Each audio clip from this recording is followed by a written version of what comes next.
kami dari kelompok 5. Perkenalkan, nama saya Farah Aprilia Azura dengan NIM.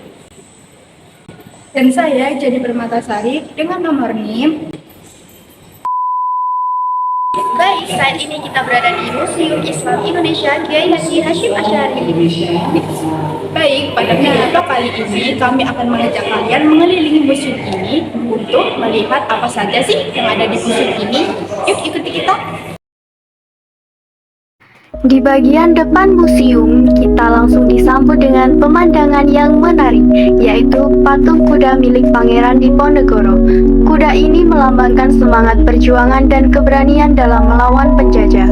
Suasana di sini terasa sangat bersejarah, seolah-olah kita diajak kembali ke masa perjuangan dulu. Dari pintu masuk saja, kita sudah bisa merasakan nilai perjuangan yang kuat.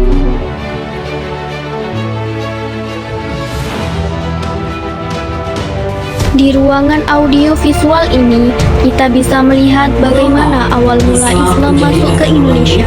Islam tidak datang melalui peperangan, melainkan melalui jalur perdagangan yang dilakukan oleh para pedagang dari Arab, Gujarat, dan Persia. Mereka singgah di wilayah pesisir dan berinteraksi langsung dengan masyarakat setempat. Selain berdagang, para pedagang ini juga memperkenalkan ajaran Islam dengan cara yang damai, seperti melalui sikap yang ramah, kejujuran, dan toleransi. Hal ini membuat masyarakat tertarik untuk mengenal dan mempelajari Islam lebih dalam. Seiring berjalannya waktu, Islam mulai berkembang pesat dan menyebar ke berbagai daerah di Nusantara. Peran para ulama dan tokoh lokal juga sangat penting dalam proses penyebaran ini.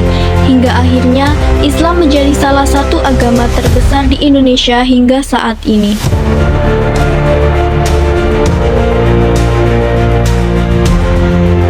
Para pendakwah seperti Sunan Giri, Sunan Bonang, Sunan Derajat, dan para murid lainnya. Pada sisi yang lain, melalui jaringan keluarganya, Islam menjangkau hingga istana Majapahit.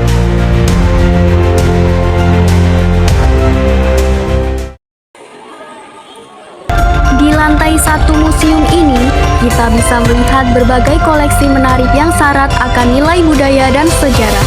Di sini terdapat koleksi batik dengan motif khas yang mencerminkan kekayaan budaya Nusantara. Tidak hanya itu, ada juga alat musik tradisional seperti gong yang biasa digunakan dalam berbagai upacara adat.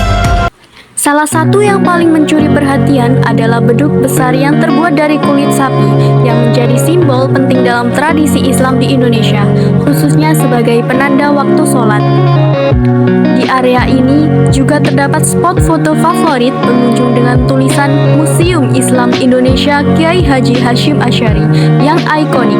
Selain itu, kita juga bisa melihat berbagai lukisan tokoh-tokoh penting yang berperan dalam perkembangan Islam di Indonesia. Semua koleksi ini membuat kita semakin memahami perpaduan antara budaya dan nilai keislaman di Nusantara.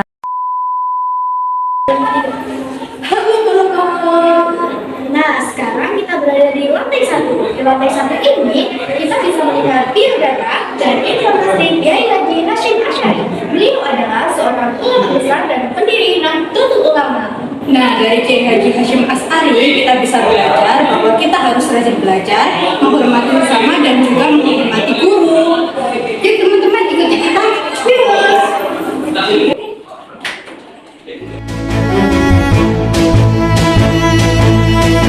Di ruangan ini, kita bisa mengenal lebih dekat sosok Kiai Haji Hashim Asy'ari, salah satu tokoh besar dalam sejarah Islam di Indonesia. Beliau dikenal sebagai pendiri Nahdlatul Ulama yang memiliki peran penting dalam perkembangan pendidikan dan dakwah Islam. Di sini ditampilkan berbagai informasi tentang perjalanan hidup beliau, mulai dari masa kecil, perjuangan dalam menuntut ilmu, hingga kontribusinya bagi bangsa dan negara. Ruangan ini membantu kita memahami betapa besar jasa beliau dalam memperjuangkan agama sekaligus kemerdekaan Indonesia. Di ruangan ini, kita diajak mengenal lebih dekat sosok Abdurrahman Wahid atau yang akrab dikenal sebagai Gus Dur. Beliau merupakan presiden keempat Indonesia sekaligus tokoh penting dalam Nahdlatul Ulama.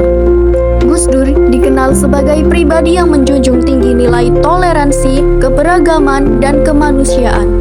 Di ruangan ini ditampilkan perjalanan hidup beliau, mulai dari masa kecil, pendidikan, hingga perjuangan dalam membangun bangsa. Melalui kisah beliau, kita bisa belajar tentang pentingnya saling menghargai perbedaan dan menjaga persatuan di tengah keberagaman Indonesia.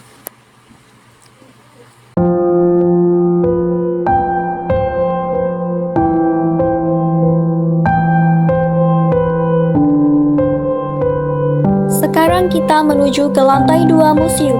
Di area ini, suasananya terasa lebih modern dan estetik, dengan beberapa spot menarik yang cocok untuk berfoto.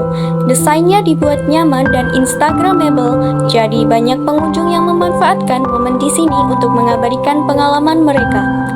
Sambil menikmati tempatnya, kita juga tetap bisa merasakan nuansa edukasi yang dipadukan dengan tampilan visual yang menarik sebelum melanjutkan ke koleksi berikutnya di lantai 2. Halo bolo-bolo. Nah, kali ini sekarang kita berada di lantai 2. Di lantai 2 ini kita bisa melihat sejarah kerajaan-kerajaan Islam di Nusantara. Ada informasi terkait kerajaan-kerajaan Islam yang ada di Nusantara. Nah, akhir kita masuk ke dalam untuk belajar sejarah kerajaan Islam di Indonesia. Ayo, ayo, ayo, ayo.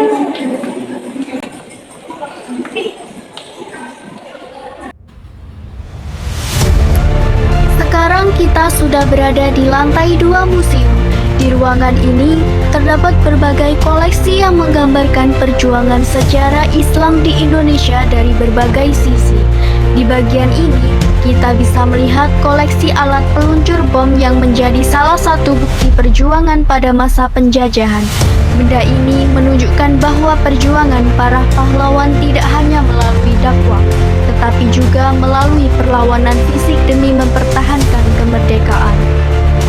Selain itu, terdapat juga patung-patung adat yang mencerminkan keberagaman budaya di Indonesia. Hal ini menunjukkan bahwa Islam dapat berkembang dan hidup berdampingan dengan budaya lokal tanpa menghilangkan ciri khas masing-masing daerah. Di ruangan ini juga tersedia biodata para tokoh ulama terkenal yang memiliki peran besar dalam penyebaran dan perkembangan Islam di Nusantara. Melalui informasi yang ditampilkan, kita bisa mengenal lebih dekat perjuangan, pemikiran, dan kontribusi mereka bagi masyarakat. Dengan adanya berbagai koleksi ini, kita bisa memahami bahwa sejarah Islam di Indonesia tidak hanya tentang agama, tetapi juga berkaitan erat dengan budaya, perjuangan, dan persatuan bangsa.